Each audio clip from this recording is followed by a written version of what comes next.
The smell of jollof rice and roasted chicken filled the air. Everyone was laughing, except me. My parents sat at the head of the table, my sister Vina glowing beside them like it was her wedding day. Then my father cleared his throat and said, "Before we eat, we have an announcement." My mother smiled proudly and continued, "We've decided to give this house to Vina. She deserves it." The laughter died. Forks froze. I blinked. "You mean the house I paid off?" I asked quietly. My father looked me dead in the eyes. "You were just helping, Fola. This house belongs to the family, and we're giving it to your sister."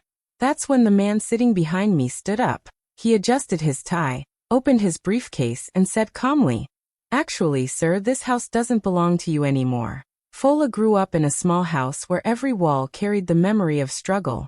His parents had worked hard but never earned enough to live comfortably. From the time he was young, Fola dreamed of changing that. When he finally got a stable job as a construction engineer, he didn't waste his first paycheck on himself. Instead, he sent most of it home to his parents. Every month he continued sending money, not because they asked but because he wanted to give them a better life. He wasn't rich or famous. He didn't drive fancy cars or buy expensive clothes.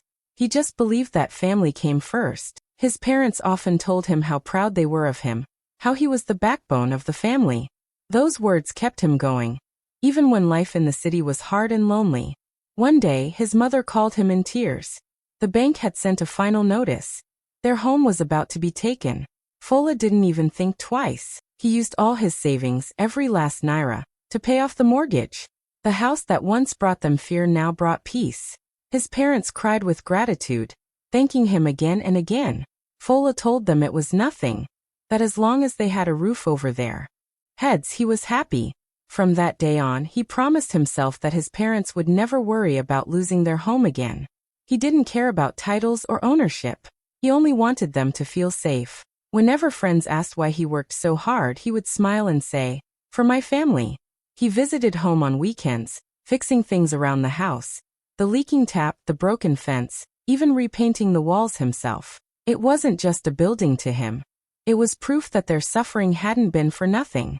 His parents often showed the house to visitors, proudly saying, "Our son made this possible." Each time, Fola felt warmth in his chest. He never imagined that one day, the same people who praised him would turn around and act like he had done nothing. He thought love and sacrifice would protect him from betrayal. But life had a cruel way of teaching lessons, even from those you'd never expect. Fola had built that home with his own hands and heart, never knowing it would one day be claimed by others as their own.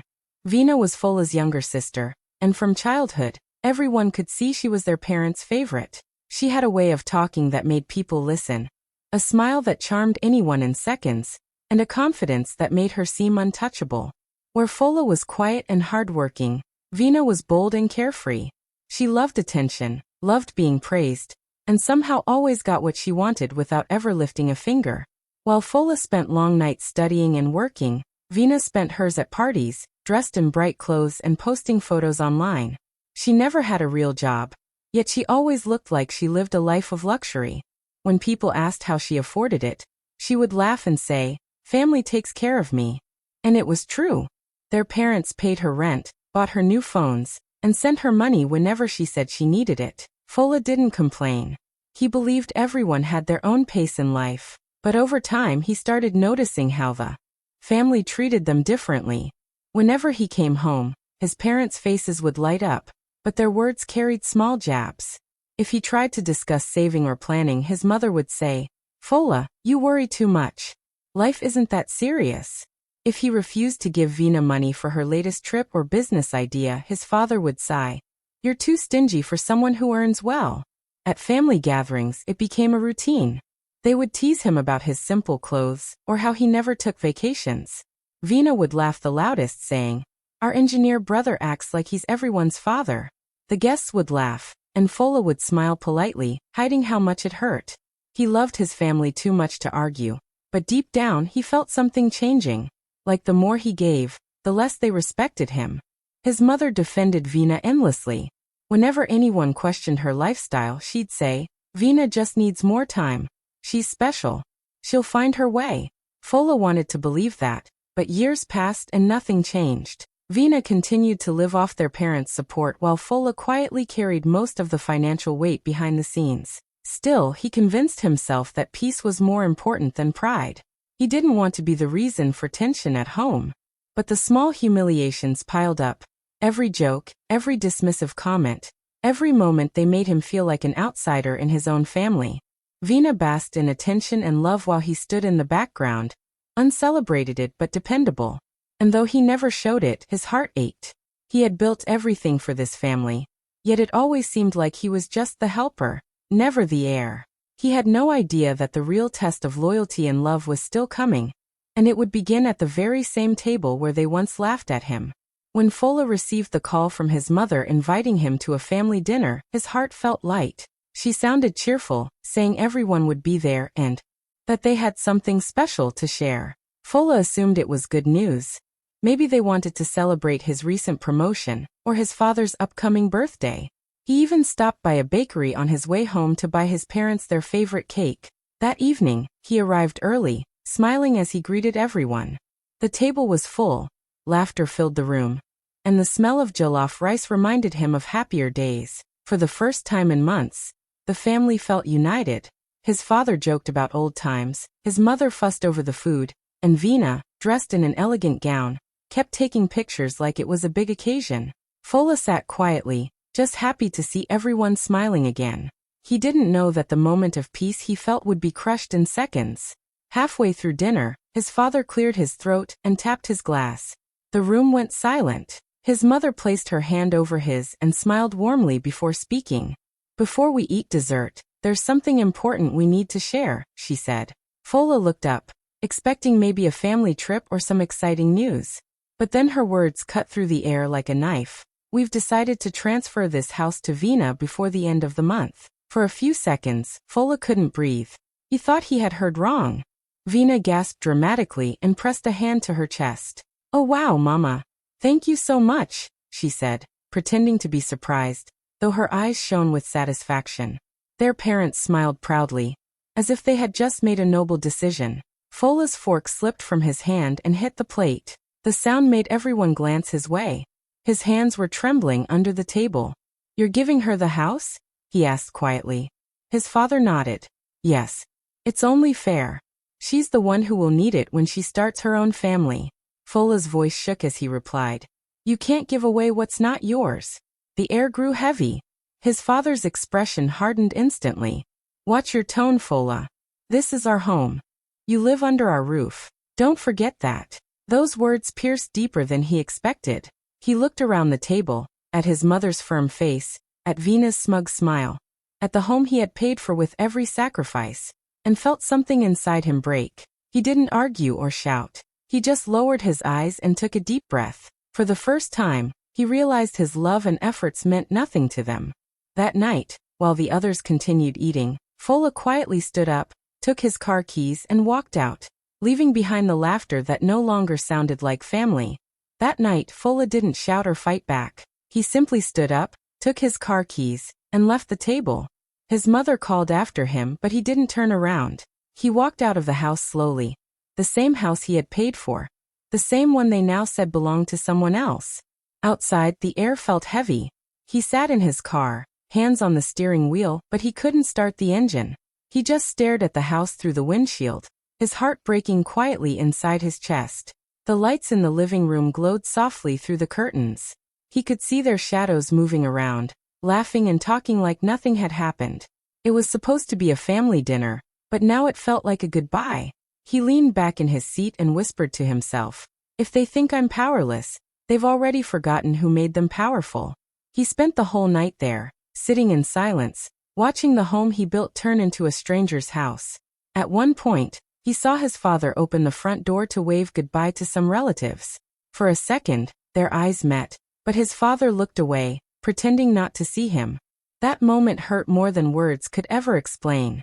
By morning, Fola's eyes were swollen from lack of sleep. He stepped out of the car, stretched his arms, and looked at the building one last time before driving off. The road was empty, but inside him, everything felt full of pain, anger, and disbelief. He knew he couldn't fight them emotionally anymore. If love and loyalty meant nothing to them, then maybe truth and law would. He drove straight to the city to meet the one man he trusted, attorney Osaze. Years ago, when Fola had paid off the mortgage, Osaze was the one who helped him with the paperwork. Fola remembered how carefully the lawyer had handled everything, insisting on proper documentation, even though Fola thought it was unnecessary at the time. When Fola arrived at Osaze's office, the older man looked up from his desk concerned. "You look tired, Fola. What happened?" he asked gently. Fola sat down and told him everything, from the family meeting to his father's words that cut like a knife. Osaze listened quietly, nodding as he opened an old drawer. He pulled out a familiar brown folder and placed it on the table. "You remember when you cleared that mortgage?" Osaze said with a small smile. "I told you to sign some extra documents that day." He slid the file toward Fola. "That house has been legally under your name for 3 years. They may not know it, but you're the rightful owner." For the first time in hours, Fola felt a spark of strength return. His silence had been mistaken for weakness, but now, it would become his greatest weapon. Osaze leaned back in his chair and studied Fola's tired face for a moment before speaking. Then, without another word, he opened the drawer of his desk and pulled out a thick brown file. The sound of the papers shifting made Fola sit up straighter. Osaze placed the file gently on the table and said, "You remember the day you paid off the mortgage?" Fola nodded slowly, his mind going back to that moment when he had proudly cleared his parents' debt. He remembered how relieved he felt, how his mother cried and hugged him, and how he thought that day had secured their peace forever. Osaze flipped through the documents until he found what he was looking for. He turned the paper toward Fola, tapping his finger on the stamp and signature. "That same day you signed the title transfer," he said calmly. "This house was legally moved into your name. They don't know it." For a few seconds, Fola just stared at the paper, not sure he understood. Then the truth hit him. The home that his parents were trying to hand over to Vina was already his. His jaw dropped slightly as he ran his fingers over his own signature. He had signed those papers years ago, not realizing how important they would become. Osaze gave a faint, knowing smile. "I told you to trust paper more than promises," he said softly. "This might be the only time that saves you." Fola leaned back in his chair, speechless. He couldn't decide whether to laugh or cry. All this time, his parents thought they still controlled everything. They believed his silence meant weakness, that his respect meant surrender. But in reality, the truth was already in his favor. Osaze stood and poured him a glass of water. "You have 2 choices," he said gently. "You can use this to shame them, or you can use it to show them the truth, that not everything is theirs to take." Fola nodded slowly. He didn't want to hurt his parents. He wasn't looking for revenge or public humiliation. All he wanted was to make them see who he truly was, the son who built, not the one who begged. That afternoon, they sat together and planned quietly. It wasn't a plan for revenge. It was a plan for revelation. They discussed how to reveal the truth in a way that would leave no room for argument, no space for lies. As Fola walked out of the office, holding the file close to his chest, a strange calm settled over him. The battle wasn't over, but now for the first time, he held something stronger than anger, proof. Proof that no matter how much they tried to erase his name, it was already written where it mattered most, in ink on paper, and in truth. Weeks passed and Fola kept his distance from his family. He didn't call, didn't visit, and didn't respond to their messages. Then one afternoon his mother phoned him again, her tone cheerful as if nothing had ever happened. "We're having a small handover celebration this weekend," she said. "Come home, Fola. Family should be together for such an important day." Her words stung, but Fola simply said, "I'll be there." That night he called Osaze. "It's time," he said quietly. The lawyer agreed without hesitation. They both knew what the next meeting would bring. Not anger, not chaos, but truth. Fola wasn't going there to fight. He was going to reclaim his dignity. On the day of the gathering, Fola arrived early, dressed in a simple gray suit. He didn't wear expensive clothes or jewelry. He wanted his silence and calmness to speak for him. Beside him walked Osaze, carrying a small briefcase. When they reached the house, Fola's mother greeted them at the door with a wide smile. "Oh, Fola, you brought a friend," she said politely. "Yes, Mama," he replied softly, "an old friend from the city." Inside, the house was decorated with flowers and ribbons as if it were a wedding. Music played lightly in the background. Vina was the center of attention, walking from room to room with pride. She looked elegant, wearing a new dress and gold jewelry. She hugged relatives, accepting their congratulations. "You're finally getting what you deserve," one aunt said to her. Vina smiled, pretending to be humble, but clearly enjoying every second. Fola stayed in the corner, observing everything quietly. No one seemed to notice the man standing beside him, the one holding the briefcase, Attorney says. He smiled politely whenever someone asked who he was, introducing himself simply as an old friend of Fola's. Soon, Vina began showing her guests around the house, pointing at the rooms like a tour guide. When she reached Fola's old room, she clapped her hands and laughed. "This one," she said loudly, "will be my new dressing closet. I've already called someone to design it for me." Everyone laughed along, except Fola. He turned toward her with a calm smile and said, "That's a good idea. Just make sure the new owner agrees first."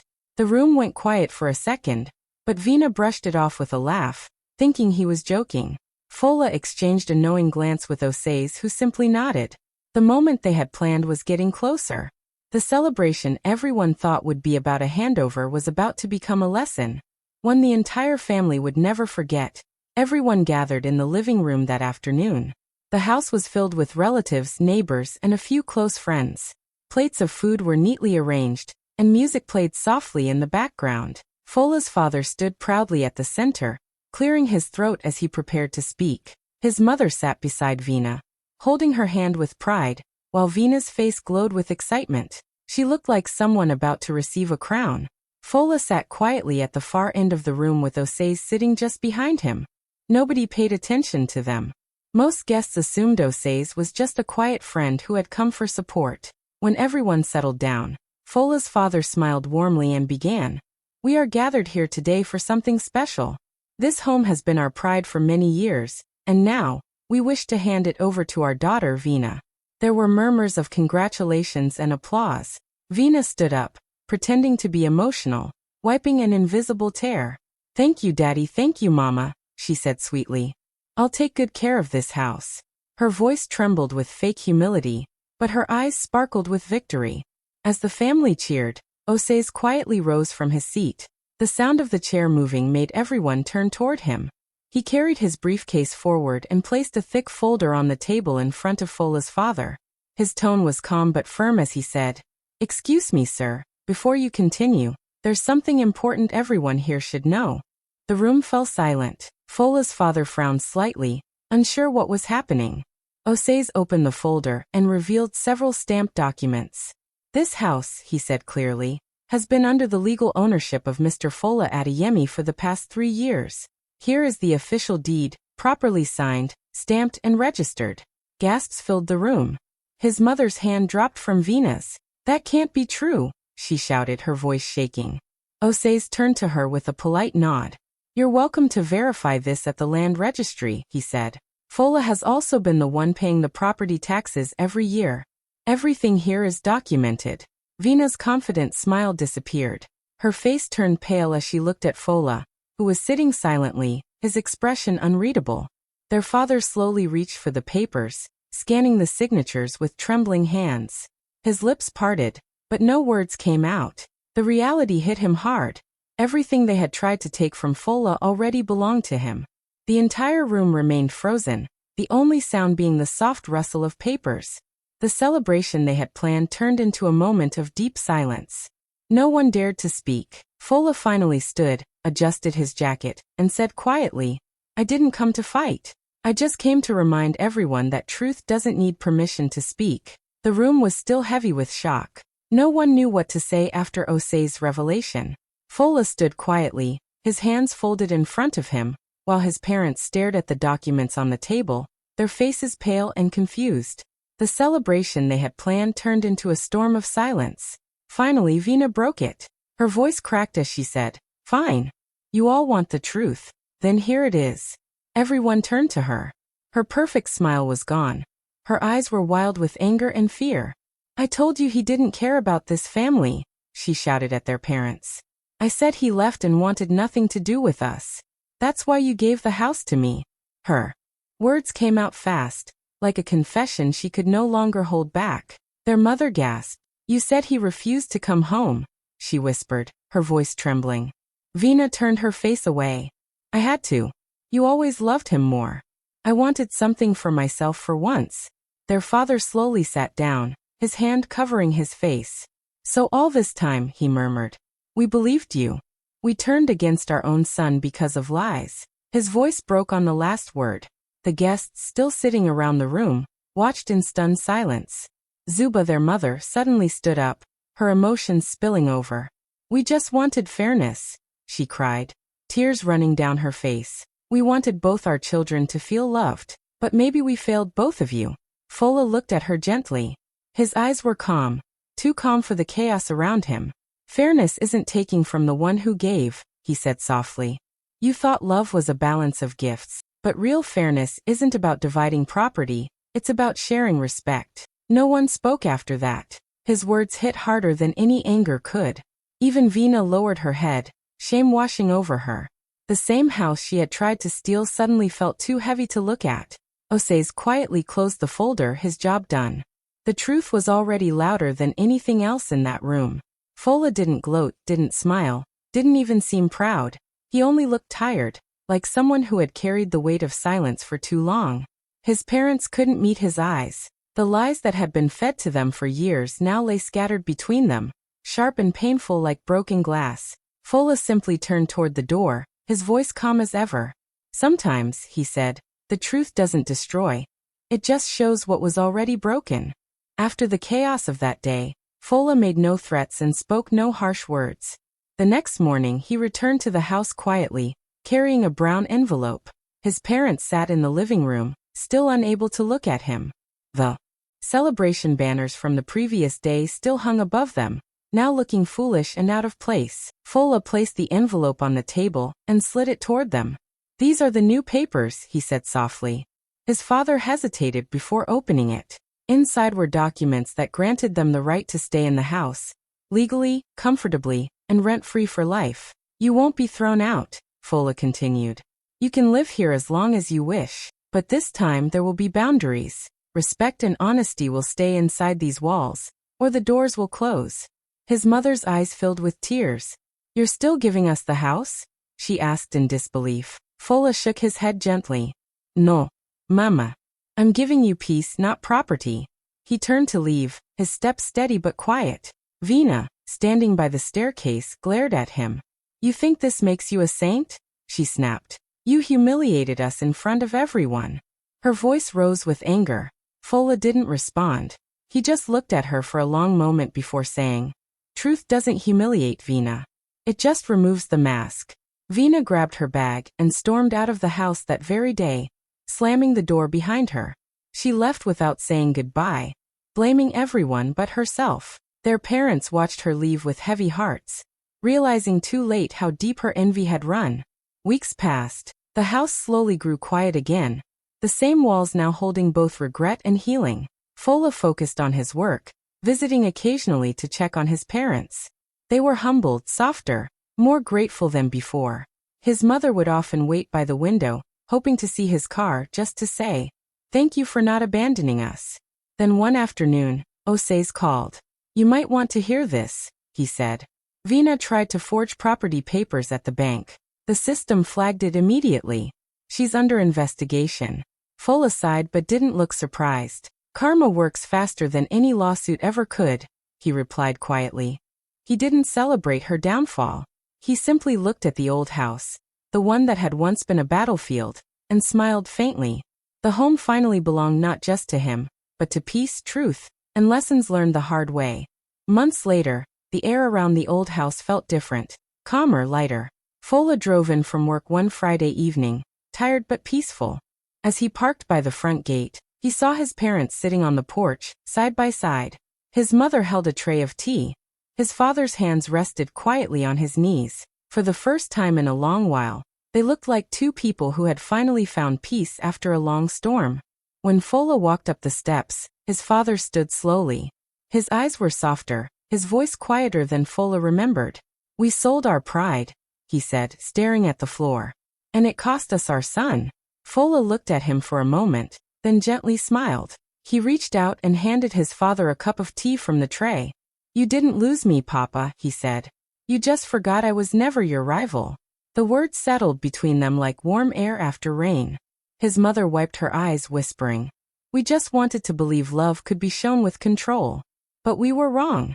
Fola sat down beside them, and for the first time, there was no tension, no blame, no silence filled with hurt. Only quiet understanding. Birds chirped in the distance. The house, once the symbol of betrayal and pride, now felt like a place of healing.